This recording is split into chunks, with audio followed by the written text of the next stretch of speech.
Bulletproof Radio, a state of high performance. Now might be a bad time to be doing cycling rapamycin in the middle of a pandemic because I've noticed immune suppression from it as well. So for people who are listening saying, Rapa, what? There's been a few episodes like with David Sinclair where we talked about that. It's an anti-aging thing, but maybe one to hold off on for a few months. So aside from rapamycin, though, you got into the cell and you started, what's going on here? And Spermidine, what's it doing in the realm of fasting and all of that?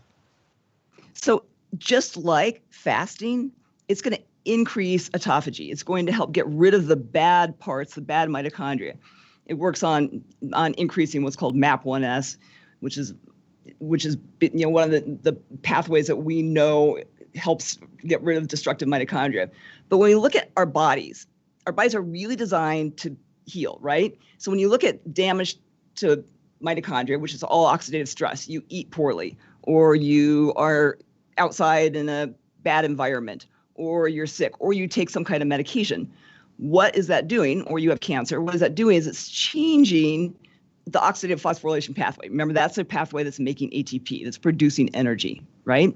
And if you now start forming too many free radicals, those free radicals start doing cellular damage.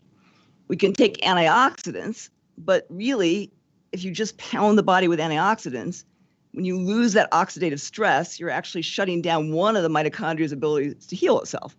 So where we see the spermidine work is at a very, very base level to correct that autophagy, to get rid of those bad mitochondria, so that now we're not being overwhelmed by these reactive oxygen species. So we actually will start to recycle the bad parts of the cell and start with a new set point.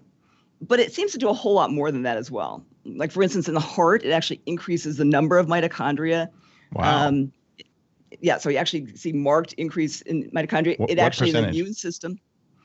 Well, I think that I don't know the exact percentage that mitochondria were increased, but it was substantial.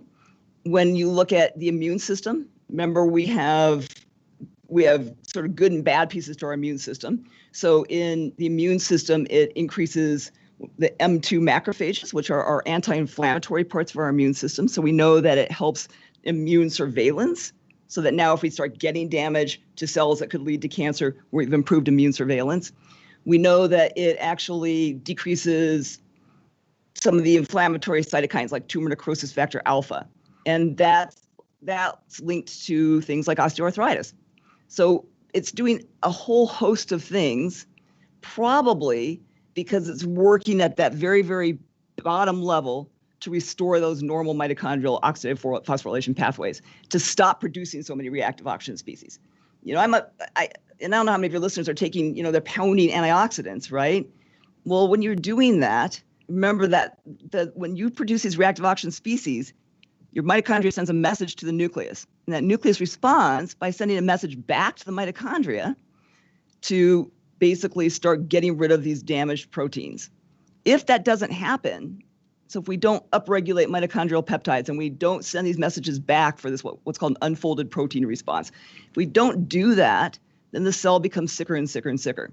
And those damaged mitochondria produce a lot of toxic substances that damage things around it. So if we go back to spermidine's base of correcting, recognizing, and getting rid of those bad mitochondria, we stop that whole process. So it's really working at a very bottom level and working in ways we probably don't even have quite figured out.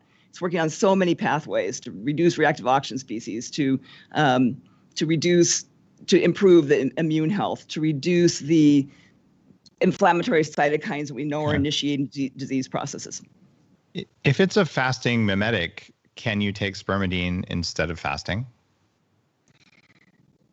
So that's a big question, right? We went through that with other, things like resveratrol, which we thought were fasting mimetics too, and probably are to some degree. Does anything substitute for fasting directly? I don't know the answer to that.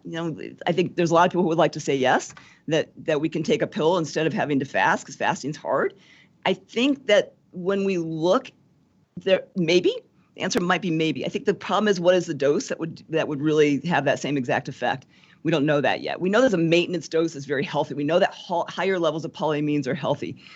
We use very high levels or very high doses of spermidine sometimes in our patients who have disease processes that we want to treat. And, the question is, how high can you go? I don't know if I'm going to answer that, but, I think the question is, how high can you go in patients and still be safe? I think it depends on some of the markers that you're following on people. So we're following a lot of markers. But when I do regenerative procedures on people, one of the things spermidine does is actually increases stem cell activity. So if I want to throw stem cells into a knee joint, I'm going to always follow that with using a relatively high dose of spermidine for a 6-week course. So I think that there's a low maintenance dose that's probably really good, that kind of 1 gram daily, and then there's probably higher doses that are going to have more beneficial processes for disease. And can we get to a dose that would have the exact same effect as if I fasted for 48 hours? I don't know that. It's probably a good idea to take it during a fast.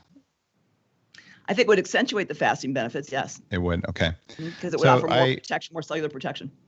I have a new book called Fast This Way. And by the way, guys, this is a plug. If you haven't pre-ordered Fast This Way, it's because you're a bad person and you don't like yourself. Just kidding. But there's a whole section in it on fasting supplements. So what should you take during a fast to make it work better and not take? And I didn't put spermidine in there because you couldn't buy it when I wrote the book. And now that it's already at the printers but hasn't been sent out yet, I can't add this. Otherwise, this would be on my list of things to take.